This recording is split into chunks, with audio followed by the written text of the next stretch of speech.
I'm not sure if my son is going to let me film this video, but we're going to try our best.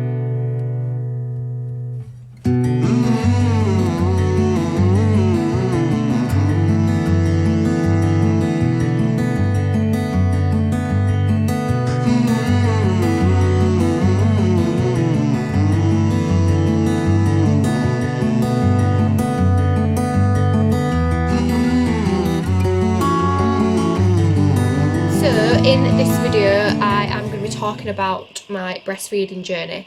I'm really sorry if you can hear a little noise in the background. I've got Casper's white noise toy on. So if you are new here, my name is Sophie and I am a mum vlogger slash blogger, and I try to make lots of useful and helpful content for mums to be and new mums. So it's been highly requested for me to do a video on my breastfeeding journey, which has been a positive journey so far. So we've been breastfeeding now for 6.5 weeks, exclusively breastfeeding. Casper has only had one bottle of formula, and that was only because I wanted to see how he reacted to the formula. Not that I've got anything against formula. I'm actually considering maybe starting to combi feed. I just haven't decided yet. But I am just going to talk through our breastfeeding journey, how it all started, how it was just like good from the off. My 6-week-old child has just taken his dummy out of his mouth and thrown it. Are you okay, hon? You are 6 weeks old, you shouldn't be able to do that. So anyway, our breastfeeding journey obviously started in the hospital.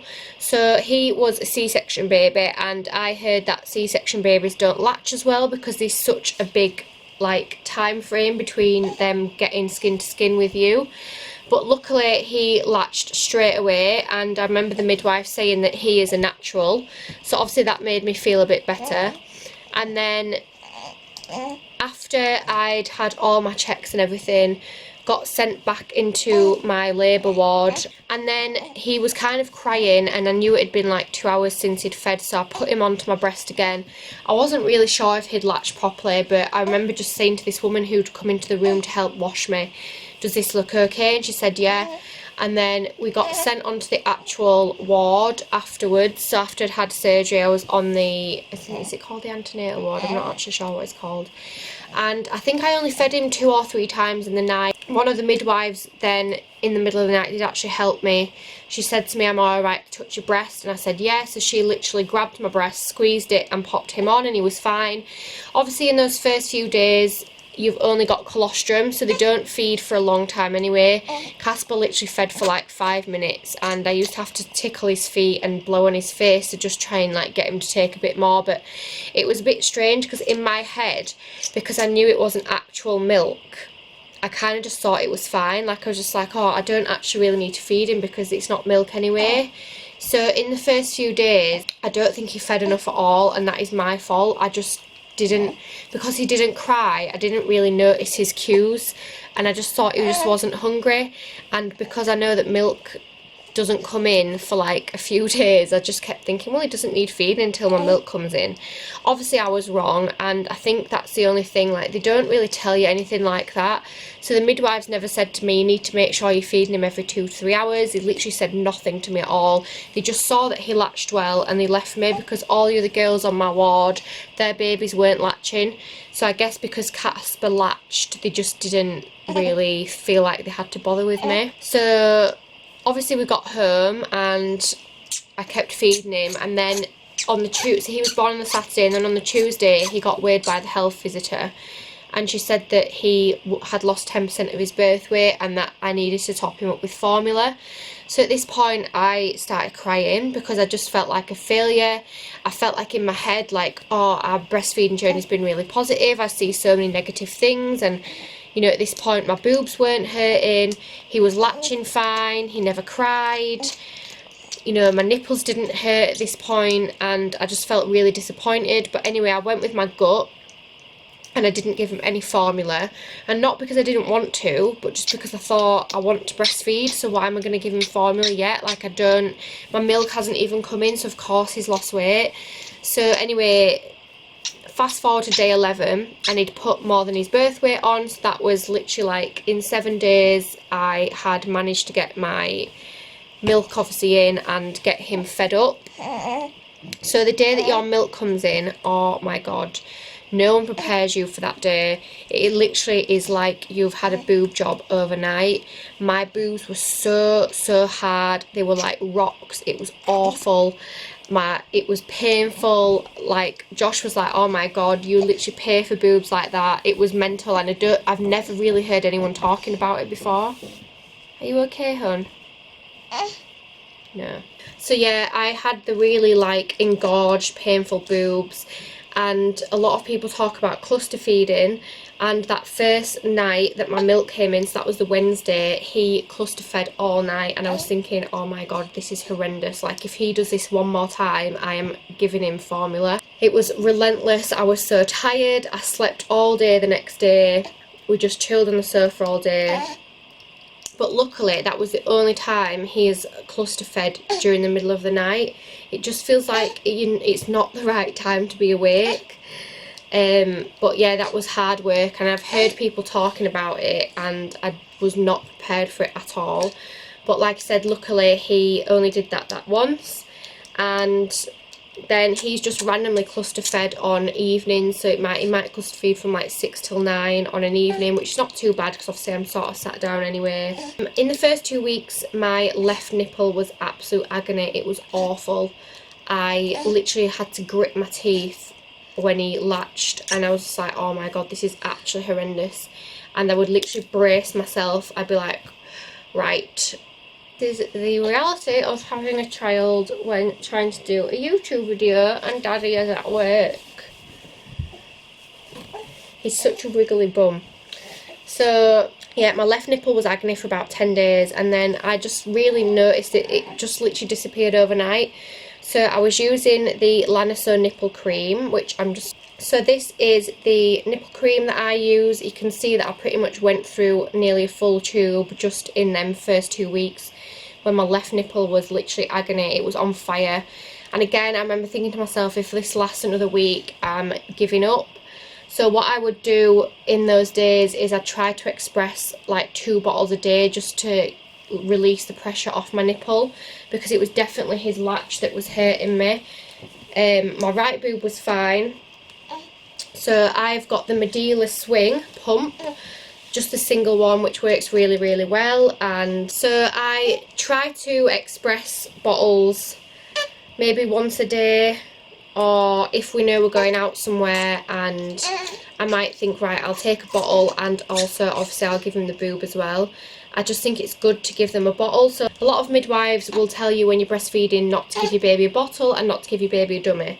So Casper has both, and he still latches to the boob absolutely fine. So I find that the dummy helped save me from him cluster feeding, and I just gave him her dummy when I felt like he was going to cluster feed or when he wanted a bit of comfort, and it definitely helps him get off to sleep. So I would completely ignore what the midwives say and just trust your gut. If you want to give your baby a dummy, give your baby a dummy. If you want to give your baby a bottle, give your baby a bottle. So I think I gave Casper his first bottle when he was 2 weeks old, and it was obviously expressed milk. So I will just try and express when I've got the time, and it could be at the most random times ever. Like it'll be when he's asleep, or it'll be when Josh is around so that Josh can watch him. But I try to express as much as I can just so that he can have a bottle. But what I do not do is I don't express on top of feeds, because I have quite a big milk supply anyway. So the last thing I want to do is up my supply by expressing on top. So basically, breastfeeding is a supply and demand. So if you're demanding more milk, your body will make more milk. So if you add a express feed on top of your I can't say that. If you add an express feed on top of your breastfeeds, then you are going to create more milk in your body, which is something that I do not want to do. So if I express, I will give it to him that day. And then I also have a few more tools that I find. He's literally just been sitting on my back. Cheers, hon. Story of a mom, yeah? I didn't like that top anyway. Where do you go, sleepies? As well as expressing, which as I said, you do not want to express any milk on top of your breastfeeds unless you're wanting to up your supply. So for my freezer supply, so I try to have quite a bit in the freezer for when I know that I'm going to eventually give Casper to someone else to look after him.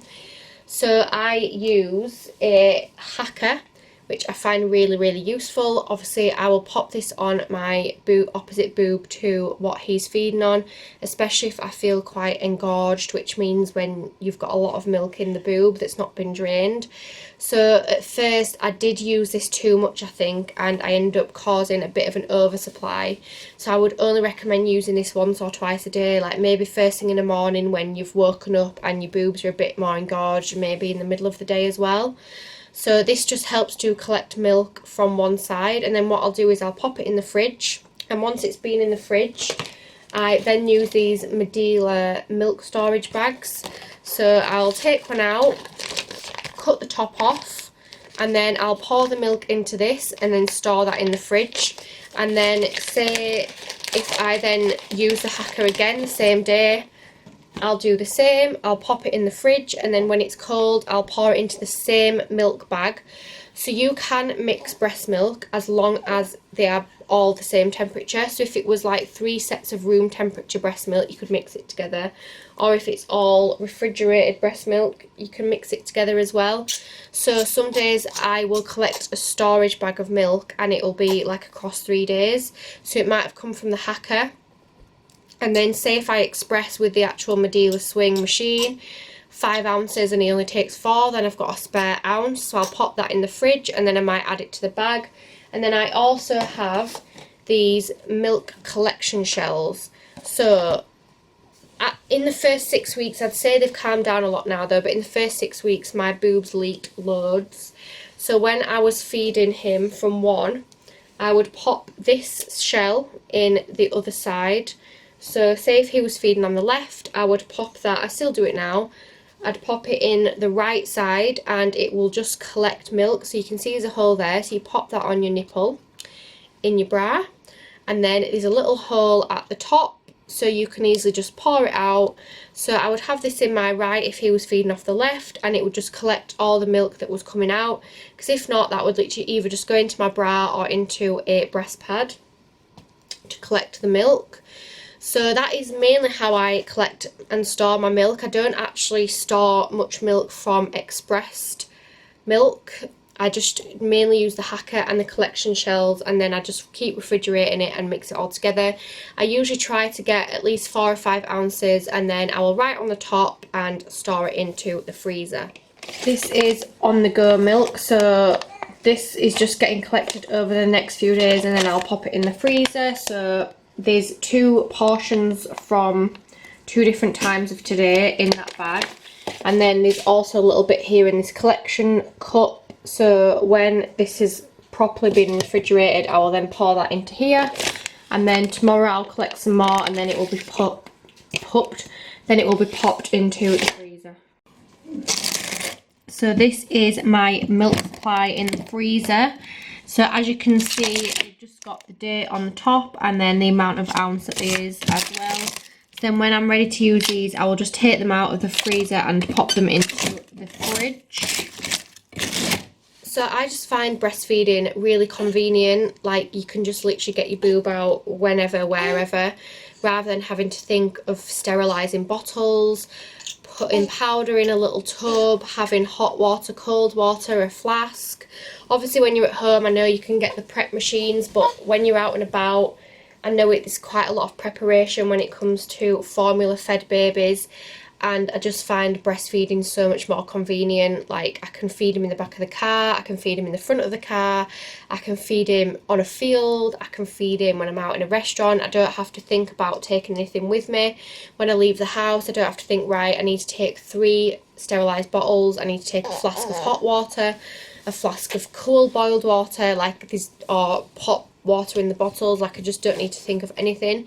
So the main thing about breastfeeding for me is just convenience and ease. And then obviously in the night, when he wakes up in the night, I can just grab him out of his snooze pod, chuck him on the breast, and then away we go. Don't have to think about getting out, either going up to like a prep machine, popping a bottle on, making sure the bottle's been sterilised. I do find it easy. But then at the same time, I'm considering a bit of formula just for ease in other ways. So for example, if I was to spend the day with my family, I would not want to breastfeed all day, but then I might not be able to express a full day's amount, and also my boobs would become really, really engorged, so I couldn't not feed him, if that makes sense. So if I had formula, I know that I could give him like a bottle of formula, a bottle of express, and then I might be able to like run off and give him the boob as well. I just think if we had a little bit of formula, it would just help me to relax a little bit more. So I left him with Josh the other day, and he cried for 2 straight hours because I didn't leave him enough milk, and that is obviously the fear in me. Whereas if we had formula in the house, Josh could have given him some formula. And I know a lot of breastfeeding mums dedicate their whole life to their baby for the first 8 months, and they don't leave the baby. You know, they look after that baby 24/7, but unfortunately I just can't do that. Like, I am wanting to go back to work. You know, I want to go on date nights with Josh. I want to be able to leave him with other people without having to worry if I've got enough breast milk to give him. Obviously, if I left him with someone for the full day, I would like to give expressed milk and formula, but I just know that I can't give like a full stash of expressed milk for a full day or a full night. And also with breast milk, they say they can't really overfeed on it. So if he's wanting to cluster feed and I leave 6 ounce, yet he would take 10 ounce from me, then obviously it's just not really enough. Whereas with formula feeding, they do fill up like a lot quicker. But all in all, we have a really positive breastfeeding journey, and I do feel really, really lucky. He latches really, really well. He feeds well. The only thing is that he is sick a lot, and he can sometimes be sick on the breast as well. But other than that, I've not really found any negatives, that many negatives about it. When I was pregnant, I saw so many negative stories about breastfeeding, about how it hurts, about people getting mastitis, and touch wood, I've never had that either. So I also take these soy lecithin tablets, which help to prevent the fattiness in your milk ducts sticking together. So mastitis is caused by when the first part of your breast milk is called foremilk, and that's like the watery stuff. And then as the baby starts to keep feeding and feeding, the more fatty milk comes out. And if that isn't drained properly, they all sort of stick together in the breast. Whereas these tablets help to break that up, so you're going to have less fatty milk stuck together. So I take 1 or 2 of these a day, which just help with that. I also make sure I massage my boobs in the shower. So when I have a hot shower, I'll massage my boobs. If I find any lumps, I'll just sort of use my knuckles to massage them out. So most people get mastitis when they have a blocked milk duct. So a blocked milk duct would be a lump in the breast. So I just make sure that I've got no lumps in the breast. So obviously I will massage my boobs in the shower. Or if he's feeding, I might just massage my boobs a little bit. Luckily I haven't had the mastitis, and hopefully it's something that doesn't happen, but I know that when it does, a lot of people, that makes people give up on their journey. But I think because I'd read so much about it, I wanted to prevent that. So I read up on these tablets, and then obviously just the whole massaging thing, just making sure you're massaging, or if they feel really engorged, using a hot compress or a cold compress. And also I know that cabbage leaves can really help as well, but they can also slow your milk supply down, which obviously is not something that I want to do yet. So I did have a bit of an oversupply, but now we've hit the 6-week mark, I do think my supply has calmed down a lot, which is good.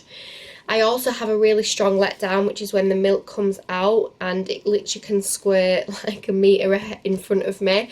It squirted him in the eye so many times, it squirted all over the bed, all over my phone. So what I will do is I'll have a muslin, obviously if I'm at home, and I'll just squirt the letdown into a muslin and then obviously pop him back on the boob. But if I'm out in public, unfortunately he's just got to deal with it. So also a lot of people ask me about feeding in public, and it's just something that I really don't mind doing. I don't like feeding in front of family and friends, well, male friends and male family. I just find it really weird because you're actually having a conversation with them and you know them. But I will feed in front of anyone in public because obviously they don't know who I am. I'm not having a conversation with them. They're not sat right in front of me. And I just think a baby needs feeding. So, and I find with tops like this, like a big baggy top, once you've lifted it up and attached the baby on, you can't actually see anything anyway. But for anyone wanting a positive breastfeeding journey, I just think you have to have faith in you and the baby. Like, obviously you're both learning together. You have to be strong-willed and just battle through those nipple pains, and if you have a cluster feeding baby. So as I said, those first few weeks for me, my nipples were agony, and I just coated my nipples in this, and also breast milk. Rubbing breast milk into your nipples really helps. But I battled through it, and now my nipples are absolutely fine. I get no pain whatsoever. So if you are watching this and you are breastfeeding, or you are going to be breastfeeding and you're getting sore nipples, just know that it will not last forever. Mine did not last forever, and I really thought it was going to, but it didn't. But this Laniso nipple cream is a lifesaver, and I know it's expensive, but it literally is the best nipple cream out there. And then for those of you who are wanting to create a bit of a milk stash, just you can express a few feeds in the day, and then whatever milk you've got left, so you might express 2 bottles and you might have an ounce from each bottle, so you could pour them into a bag and then do it the day after, and then you would have 4 ounces, and you can freeze it, which is more than enough milk for a breastfed baby. So I definitely recommend that. I know some people will add an extra pump on top of their breastfeeds, but if you don't struggle with too much milk, then that's fine. A lot of people don't have a massive oversupply, so if you add an extra breast pump on top and it like all your breastfeeds, then that's absolutely fine. Or for example, you might give your baby an express bottle on a night, or your partner might do, and then you can express while they're having that bottle, and so you'd only have one day where you have to pump twice, and then you can just pump when they're having the express bottle. We don't actually do that yet, just because I just find it so much more convenient to put Casper on my boobs. But I just wanted to create a video for a lot of people asked me to create a video about my journey, and I just think it's important to let people see that breastfeeding can be positive, because I saw so many negative things about breastfeeding when I was pregnant, and it really put me off. I just thought it's not going to work, it's not going to happen, I'm going to have to go straight onto formula, and there is absolutely nothing wrong with formula. Fed is best. Like I've said, I'm considering adding a bit of formula in anyway. But for me, breastfeeding is just the convenience, and it's just easy. There's no drama of like having to pack loads of stuff in your baby bag. There's no drama of having to wash loads of things.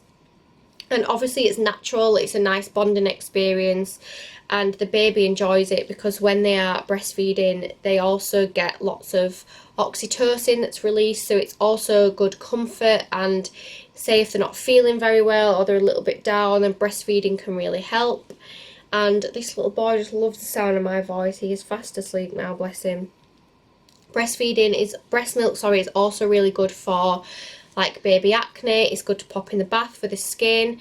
It's good for cradle cap. It's good for sticky eye. Like, you can literally use breast milk for so many things. And yeah, as I was saying, even though we've only been feeding together for just over 6 weeks, I'm still really proud of 6 weeks. And even if our breastfeeding journey ended tomorrow, I'd be really proud. Wow, bud. There we go again. That's why you was just crying. That's why you was just crying. Oh, you poor little thing. This baby is so sick, which is another video that I will be doing, just trying to get to the bottom of why he's so sick. So yeah, if our breastfeeding journey ended tomorrow, I'd still be really proud. Obviously I did the colostrum harvesting, which you will find in one of my videos. And then, so he got all the colostrum, which is like the best of the best, liquid gold. And he's had 6 weeks of breast milk. So I'm very, very proud of how far we've come. And I would obviously still love to continue to breastfeed, but also I am thinking of introducing formula, maybe just 1 bottle a day, not even every day, just if we need to do it and just for a little bit of convenience. I think this little guy is ready for a bit of poop, aren't you? But yeah, I just want you to know that breastfeeding can be a positive journey, and if you're struggling with latching, there's so much help out there. Ask the midwives in the hospital, ring up your local lactation consultant. There's lots of breastfeeding cafes. Just Google it and you'll find someone local. Ask the health visitor to come out and check your latch. Like, they really do want to help you. You do not have to give up on a bad day, and you do not have to give up on your breastfeeding journey just from the most minor little thing like the baby won't latch, or you think the baby's not gaining enough weight, because trust me, when your milk comes in properly, the baby will gain enough weight, unless they've obviously got actual issues. So thank you so much for watching my video. I hope it was helpful for you, and I hope it was enjoyable. It is hard sometimes to film a video with a baby, and I do find that I kind of waffle on a bit because I know that I've got a baby waiting for me and I kind of get a bit lost in what I'm saying. But please make sure you subscribe to my YouTube channel, and I will see you in the next video. So thanks for watching, Casper.